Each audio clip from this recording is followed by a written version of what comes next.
Cuando hablamos de derechos humanos, también tenemos que tener en cuenta que los derechos humanos tienen una estructura. Esta estructura de los derechos humanos consta de tres elementos fundamentales. En primer lugar, el titular del derecho. El titular de los derechos. En este caso es la persona, ya sea en forma individual o colectiva. En segundo lugar, el destinatario de los derechos. En este caso puede ser una institución o puede ser una persona que debe garantizar los derechos. Y por último, el objeto de los derechos. En este caso sería la acción propiamente dicha que deben realizar los destinatarios para que ese derecho o los derechos puedan ser ejercidos por la persona. De esa manera tenemos la estructura de los derechos humanos. Podemos ampliar también, cuando hablamos de los derechos humanos y teniendo en cuenta la estructura, un poco más en cuanto al contenido de los derechos humanos. Los derechos humanos, según contenido, se pueden clasificar en derechos civiles, derechos políticos, derechos sociales, derechos económicos, derechos culturales. Los derechos civiles son aquellos derechos fundamentales para el desarrollo humano. De ahí que acá, por ejemplo, tengo el derecho más fundamental, por ejemplo, el derecho a la vida, el derecho a la libertad. Los derechos políticos tienen que ver con el ejercicio de la ciudadanía, es decir, el poder elegir gobernantes o ser elegido.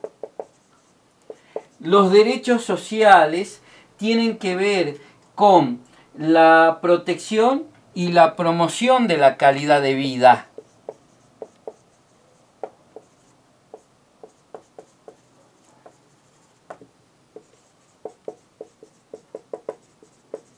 Los derechos económicos tienen que ver con la actividad del hombre en la sociedad.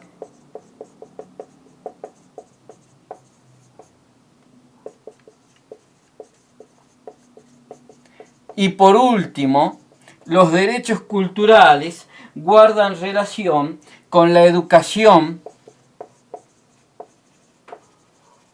y la transmisión de la cultura. De esa manera, por ejemplo, ampliamos los derechos según el contenido. También lo podemos hacer y podemos ampliar la clasificación teniendo en cuenta el tiempo o la aparición histórica de los derechos humanos. Según el tiempo, nosotros podemos plantear los derechos según, por ejemplo, la primera generación,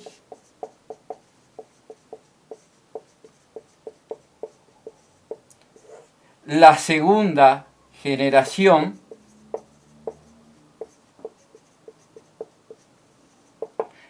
la tercera generación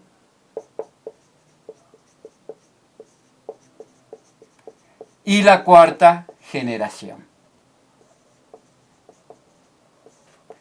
Tiene que ver con la aparición histórica de los derechos, o mejor dicho, con la plena conciencia de los derechos en un momento determinado de la historia por parte de las personas.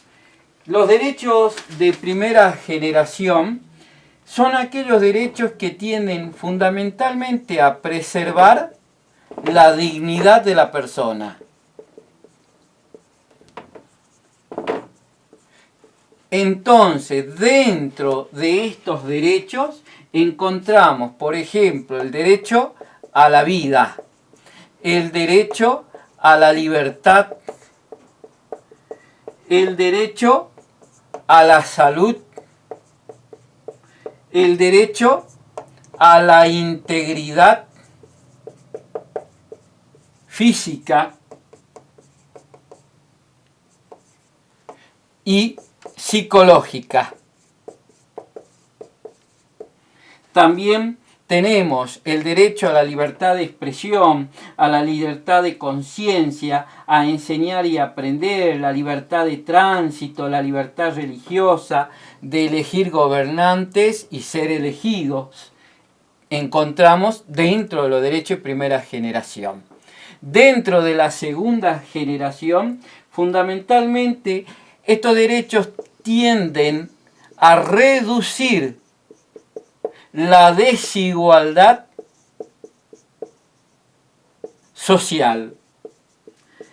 Estos derechos, dentro de estos derechos, encontramos, por ejemplo, los derechos económicos y culturales.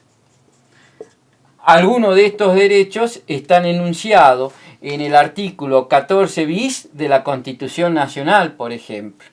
Los derechos de tercera generación, también llamados derechos de solidaridad, ¿sí? Son derechos colectivos. Y dentro de estos derechos colectivos, o también llamados de solidaridad, tengo el derecho a la paz, el derecho a un ambiente sano y equilibrado. También encontramos derecho al patrimonio. Estos derechos de tercera generación fueron introducidos a la Constitución Nacional en la reforma del 94.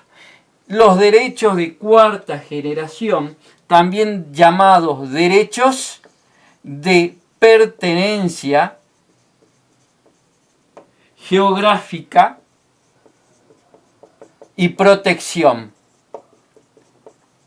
Dentro de estos tenemos el derecho de los refugiados y el derecho de asilo político. De esa manera hemos ampliado los derechos humanos según el tiempo.